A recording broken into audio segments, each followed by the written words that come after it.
All right, I'm going to talk a little bit about the crank and slider today. Here I have my laminated sheet. It does have my small parts list, and it has a photograph of the mechanism that I'm going to be building the crank and slider. Now what the crank and slider does is it takes rotary motion, that's motion going 360 degrees, and it converts it into reciprocating motion. Now this was one of your bell ringers the other day, and some applications where you might see a crank and slider could be on a scroll saw like we used in woodworking, or with a sewing machine that you may have used in family and consumer science. Let's talk a little bit about how this mechanism is set up. We got our standard base plate, we got the girder that we use for most of our applications, and then we have this piece of channel. This plastic fitting rides along that piece of channel. It's similar to what's also used in the racket pinion. Now when I was setting this up, we have this cam lobe. Here's my cam lobe here, and it has to be set in the top right corner of our girder. So it's at the top, it's not clear to the right, but it's pretty close. And I do have a bearing that is going to support the drive shaft on both sides. If we don't have that bearing, then the mechanism is not going to operate very smoothly. Talk a little bit about the crank and slider setup. We've built a few of these in class already, and sometimes it's hard to get these fine-tuned. So I kind of played around a little bit in the lab just a few minutes ago, and what I did was I spaced out my cam lobe and then the fitting that goes on this rail.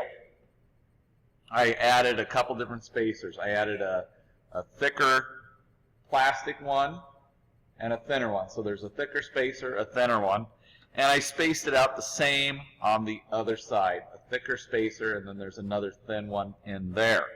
Now I had to be careful. The machine screws that I used, I had to make sure that they are not so long that they would protrude out the bottom. And so that machine screw is relatively flush there. This one over here does protrude a little bit, but it seems to clear the apparatus when it's functioning. If this machine screw was too long, I'd want to find a shorter one. Now one thing that I'd have you use on this that I don't recommend for many other mechanisms is this is a bolt or a nut that has a nylon washer in it. So it's like a nylock, it's sometimes called. And I'm not a fan of those because they're hard to fit up. You do have to use two wrenches. You have to use the silver wrench to hold it because you have the resistance of the nylon as you thread it on. And then you also have to use the Allen wrench to thread it in. And you need two wrenches when you go to take it apart as well.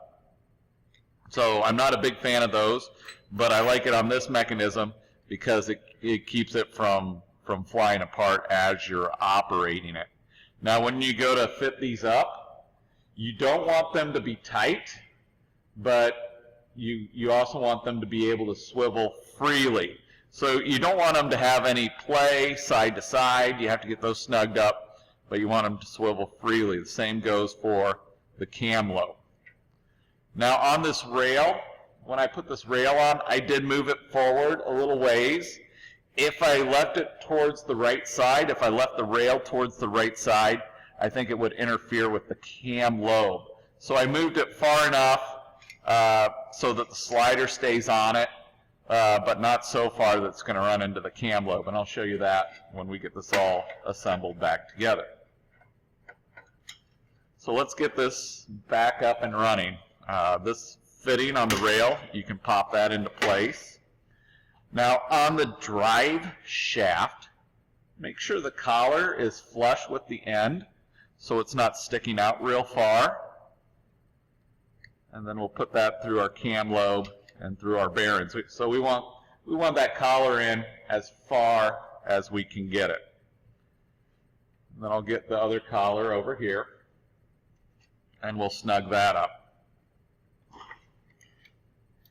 Now you do want to make sure the collars are pressed towards each other so that there's no side-to-side play, in the drive shaft. If you have side-to-side play, there might be some interference as you operate the mechanism. So, no side-to-side play, but it does revolve. And then I'll just place my hand crank on the end. Now we're back in business. So what happens, what was happening in other groups with the crank and slider was we didn't use these spacers, and so we had to bend this metal strap out to clear things. Especially some people were using no collars on their cam lobe, and it was hard to get those to stay on. I like that there's a collar on there. It's secure. I like the spacers. Keep that so that it clears. See how that clears nicely? There's no interference at all. Now I talked about making sure that this channel is moved forward. We have to have it move forward enough, or there's one of the bolts. You can see that machine screw there. It would interfere with that rail. But we also want to make sure that it's not too far forward or the slider would come back off of it. Now, like I mentioned already, this is a mechanism that takes rotary motion and converts it into linear motion. So that's motion at 360 degrees, and linear means it moves in a line. It's also reciprocating motion in that it goes back and forth. So it's linear and reciprocating. And we see these in things like scroll saws, saber saws, and sewing machines, to name a few. When you finish this project, just like anything else, make sure your small parts go back in the drawer. Now, before you disassemble it, make sure your drawer is empty, and the only other thing you have are your tools and the picture of your project. And just like before, make sure that you have me sign off on your sign-off sheet so that we keep track of your participation.